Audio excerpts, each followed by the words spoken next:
শবনম বুবলি কিভাবে নিজেকে ফিট রাখছেন চলুন জেনে নেওয়া যাক।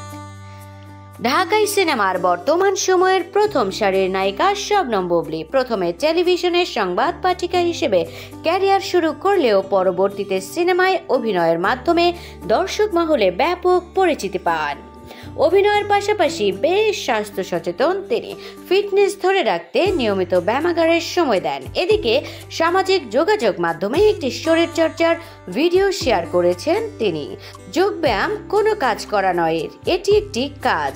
শেয়ার করা ভিডিওতে দেখা যায় প্রথমে খোলা চুলে অভিনেত্রী খোশ মেজাজে জানালার পাশে দাঁড়িয়ে বাইরে তাকাচ্ছে। এরপর এক ঝলক মিষ্টি হাসি দিতে দেখা গেছে, যেন অনুরাগীদের মন মাতিয়ে তুলেছেন।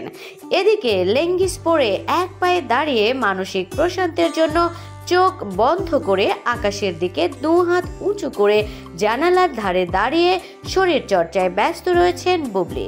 ভিডিওতে ইয়োগার বিভিন্ন স্টেপগুলি ভালোভাবেই সম্পূর্ণ করতে দেখা যায় এই অভিনেত্রীকে। বুবলির প্রশংসা করে কমেন্ট বক্সে নীরব খান লিখেছেন, আমার সকাল আরও সুন্দর হয় যখন আপনাকে দেখতে পাই।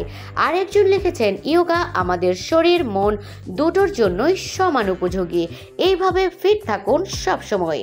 নরিতার ভাষ্য, অসাধারণ একটা জায়গা, অনেক সুন্দর একটি ভিডিওর সাথে আপনাকেও দারুণ লাগছে। উল্লেখ্য, বুবলির কর্মজীবন শুরু হয় সংবাদ পাঠ দিয়ে। তিনি বাংলাদেশের জনপ্রিয় বেসরকারি টেলিভিশন চ্যানেল বাংলাভিশনে 2013 সালে সংবাদ পাঠ শুরু করেন। এরপর 2016 সালে বজগিরি চলচ্চিত্রে পরিচালক শামীম আহমদ রনি তাকে চলচ্চিত্রে অভিনয়ের প্রস্তাব দিলে তিনি সম্মত হন। অপু বিশ্বাসকে চরিত্রের জন্য নির্বাচন করা হয়েছিল। পরে অপু বিশ্বাস নিজেকে এই চলচ্চিত্র থেকে সরিয়ে নিলে তার স্থানে বুবলিকে নির্বাচন করা হয়।